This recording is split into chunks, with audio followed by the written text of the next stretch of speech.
What is going on, everybody? Today we are going to be talking about the most important part of anybody's gaming experience, the controller. Now, the reason I want to talk about controllers today, specifically Xbox controllers, is because October 27th, 2015, the Xbox One Elite controller is going to be released. Now, another reason why I want to talk about this is because the controller is going to be competing with Scuf. Now, I personally own a Scuf, but I want to compare and contrast these two controllers to hopefully help you guys make a decision down the road of which one you want to pick up. Now, I'm going to start out with Scuf first. I'm going to talk about the goods and I'm going to talk about the bads of Scuf. Now, if you don't know this already, what Scuf does is they will actually go out and they will buy a controller for you, a stock controller, and then they will modify it the way that you ask for it. It's a very personal connection that you have with Scuf.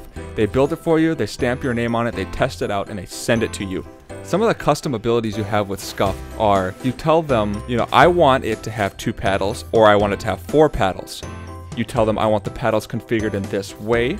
You tell them, I want there to be trigger stops, or I don't want there to be trigger stops.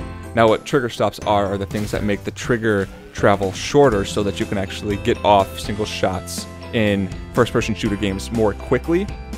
More quick, not more quickly. You'll tell them, I want there to be grips, or I don't want there to be grips. If you ever do buy a Scuf controller, I recommend getting grips. Grips are absolutely fantastic.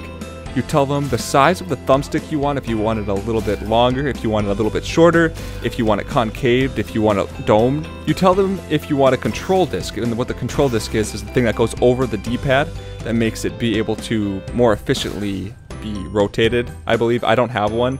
Correct me if I'm wrong there in the comments. You tell them the color you want for it, and then they ship it out to you, and you receive it just the way you asked in pristine condition. Now I want to talk about some of the downsides to Scuf. Now, the first one is the time it takes to build the controller and get it to your house is painfully long. Now, mine took about a month to get here. But you have to understand that they are building these controllers from scratch from the day that they get your order. So a month isn't that long to do that, but still, it takes a month for the controller to get to your doorstep from the day you order it, average. Another downside to Scuf is there's no extras that come with it. Now, they do come with batteries and all that stuff, but there's nothing besides the batteries and the manual that comes with it. If I'm going to be spending close to $200 for a controller, I would expect you guys to throw a couple extras in there. Give me a little screwdriver, or give me something to brush my teeth with. I don't know, just give me something extra that says, we appreciate that you bought this controller. Now let's jump over to the new edition, the Xbox One Elite wireless controller. We're going to talk about the goods here first with this controller. Opposed to Scuf, let me tell you what comes in this box. You get the Xbox controller, you get a carrying case, you get the 4 paddles, you get 6 thumbsticks, you get 2 standard, 2 tall, and 2 domed thumbsticks, you get 2 different D-pads, you get a USB cable, your batteries, and your starting guide. That is absolutely ridiculous compared to the Scuf. Another good thing about this compared to the Scuf is it's in the store right now. Well, it's not in the store right now, but when it gets in the store, it'll be there, and you can just grab it, pay for it, get home, and start playing. Compared to the Scuf when you have to wait about a month for it to get to your door. Another really good thing about the Xbox One Elite controller that I didn't mention is on the Scuf controller, you have these little screws that you have to unscrew if you want to change the trigger depth, if you have trigger stops. Whereas in the Elite controller, there's just switches on the back that you turn on and off, and what that does is that'll turn your hair trigger on, or it'll turn it off, I believe. That's an amazing feature for this controller that I am really looking forward to using.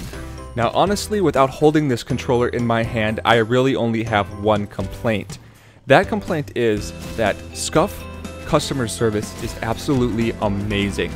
I've dealt with them before, and it is boom, boom, bam, here you go.